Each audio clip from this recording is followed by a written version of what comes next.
I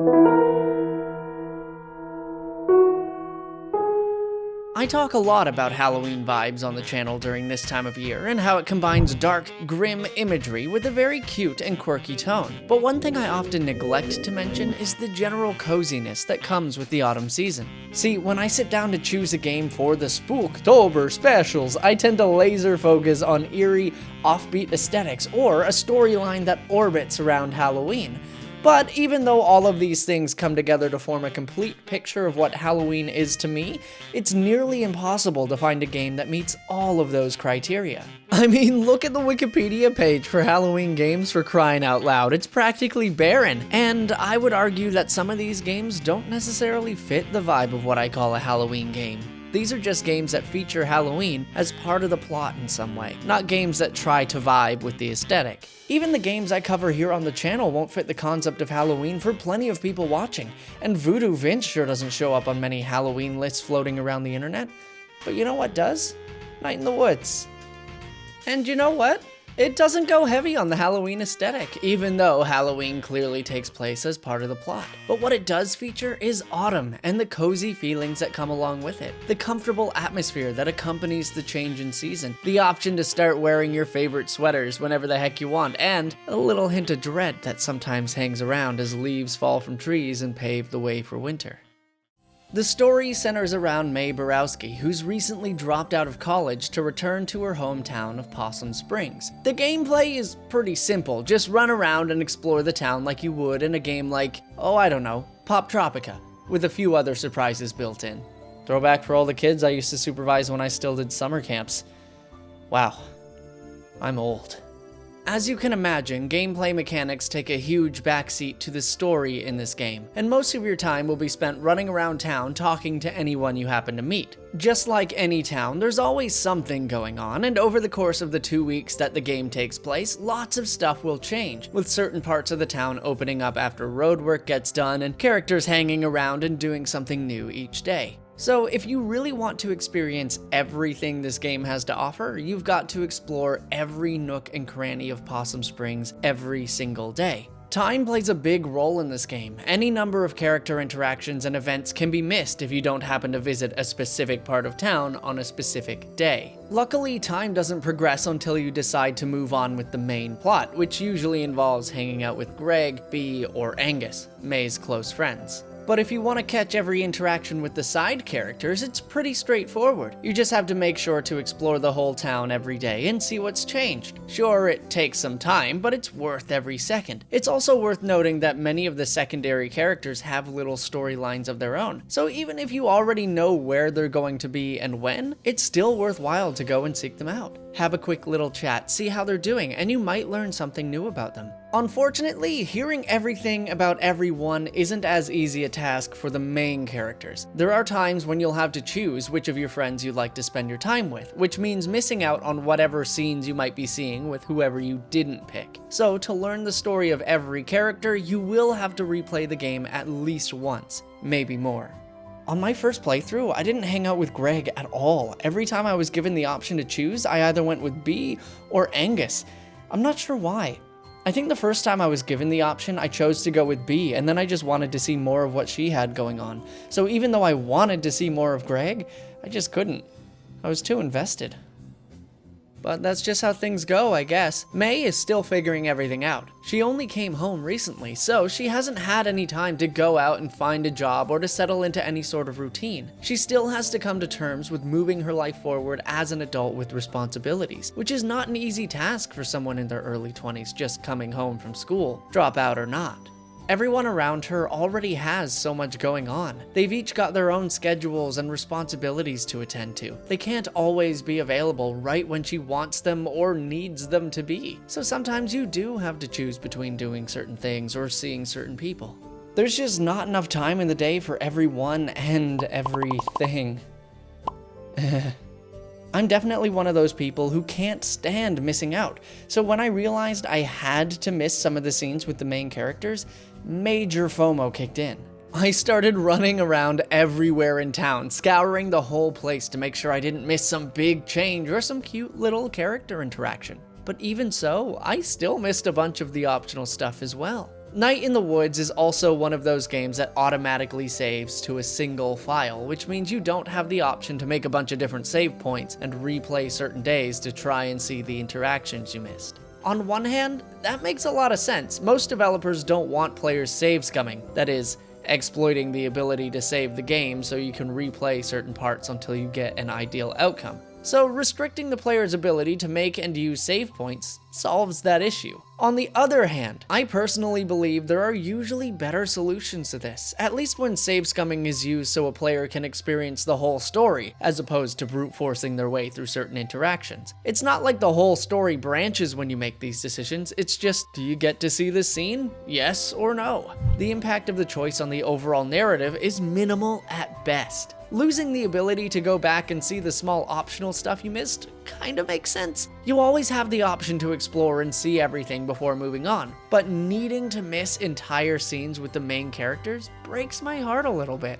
Everything in this game is either cute as hell and super wholesome or extremely emotional, and of course I'm super invested in the stories of the main characters. Replaying a game that can be anywhere from 10 to 20 hours long just so I can see those 4 extra scenes with Greg kinda sucks. Because even though I haven't seen those scenes, I know they're going to be compelling because of what I got out of my experiences with B. Over the course of the game, mostly Chapter 2, you get to spend a lot of time with either Greg or B, and while I can't really speak on what happens with Greg, the hangouts with B are incredibly eye-opening. They set up B's character by expanding on her backstory, how she lost her mother while May was away at school, how her father isn't able to run the family business like he used to, how she has to pick up that slack, work the job of 3 employees and a business owner, all while trying to claw her way out of the debt left behind by her mother's death. B is overworked and overtired, something that May has no real way to relate to. May just got back from school, she has no job, she's living with her parents, and she's still adjusting to returning home. By the end of the night, B is drained. She's still dealing with fresh emotional wounds. She doesn't have the energy to keep up with someone like May. But May really does mean well and tries to be what she believes is a good influence on B, trying to get her to open up, have fun, and stand up for herself, to do what she wants to do with her life instead of just lying down and taking all of the pressure that the world seems to place on her. But B sees things differently. She envies May for having gone to school, and she resents her for having dropped out. The one thing B wants is to go to school, but she can't. With all of the responsibility placed on her shoulders, she doesn't really get a choice. So seeing someone like May, who had the opportunities she always wanted, and who seemingly just threw them away without a second thought, is incredibly defeating. Sure, May can brighten the room at times when she's around, but from B's perspective, she's just a girl who hasn't grown up yet, which sets the overall tone for the story. May is still growing up. In fact, she's hardly even started, and you can see this in her interactions with almost everyone around town. Everyone here has moved on from high school. They've got jobs and responsibilities, and they're constantly referring to May as a kid. She's very eager to point out that she's not a kid, she's 20 years old, but even people who are younger than her pointed out, it's not that she's young, it's that she hasn't really gotten it together yet. Okay, so quick tangent here. I love the soundtrack in this game, and I happen to notice a bit of a connection between the song Possum Springs, which plays in the background of Possum Springs, and a song from the Little Big Planet soundtrack. Here, check this out.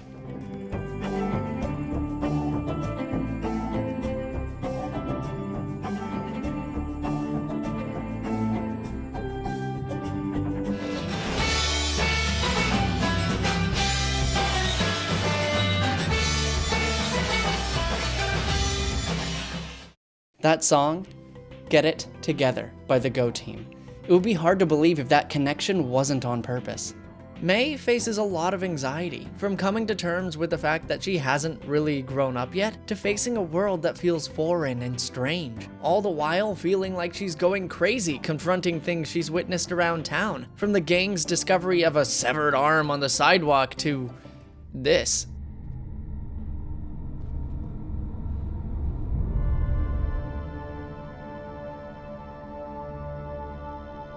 We begin and we end at night in the woods. But that's not the whole story. Night in the Woods is a beautiful combination of comfy autumn slice-of-life vibes and spooky Halloween mystery. A game full of metaphor and parallel meanings. Most of the game is spent just vibing and getting to know the town and the people in it, seeing cute interactions with your new and old friends, all the while with an air of eerie enigma hanging over your head. This game is home to a few big twists, so I'm giving you a chance now to click away before I delve deep into spoiler territory. If you're undecided about if you're into this game so far, I really do recommend you go play it. But if you've stuck around through this whole spiel, then I'm gonna assume you're down with spoilers, okay? Alright. The events in Possum Springs seem pretty innocent at first, aside from the whole arm thing, and May herself is doing quite well. At least until she has a very public breakdown after having a bit too much to drink at a party.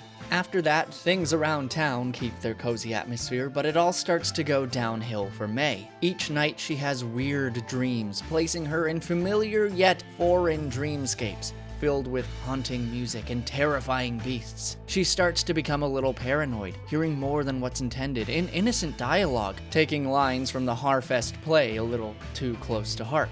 And then she sees a ghost, or what she believes could be a ghost, and nobody believes her. People around town give her strange reactions when she brings it up. Her friends doubt that what she's seen is real at all, and her Aunt Molly, the police officer, outright denies that she saw what she saw after May gives her the rundown of what happened on Halloween night. On the bright side, May at least has the foresight to go to her friends for help, and though they don't really believe her, they still do what they can, helping her research this thing to show her that she has nothing to really worry about. B shows her how to access microfiche at the library, brings her to the cemetery to look around while she pays a visit to her mom. Angus brings her to the park, which has some sort of reputation for ghost sightings, and okay, yeah, so they see the ghost, and they book it, returning home to rally the others before venturing into the woods where May had originally seen the ghost take the young man who disappeared on Halloween night. What they find there is much more than any of them had expected.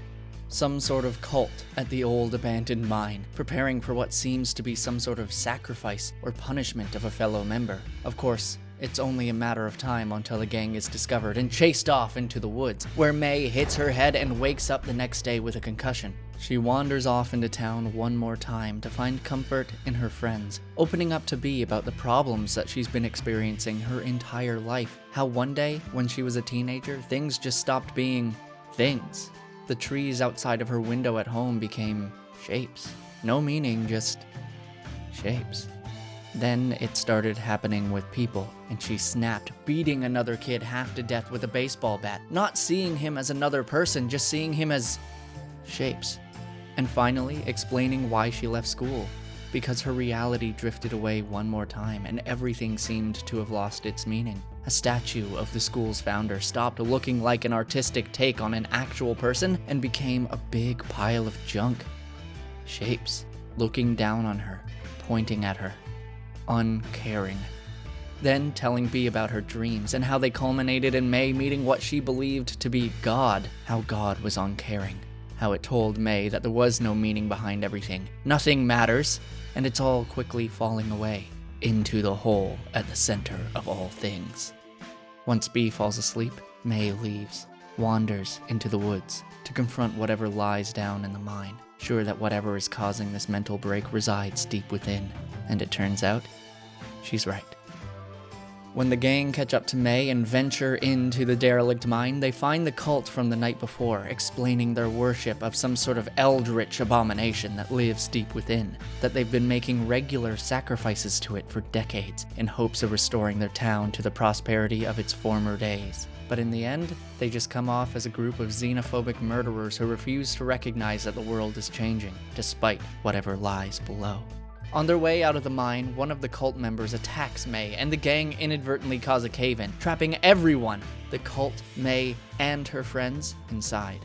At this point, May confronts whatever eldritch abomination resides there, finally giving her clarity. Germ rescues the gang from the mine as they come upon an old well that coincidentally sits in his backyard, and things finally return to normal, with an imposing sense of unease hanging over the town as longest night approaches with no one left to feed what lives in the mine. This game does a wonderful job of representing one more side of the Halloween season. It keeps all of the spooky mystery associated with this time of year and embraces the coziness that comes with autumn. So if you can't make it out to the local corn maze this year, why not spend a night in the woods? Happy Halloween.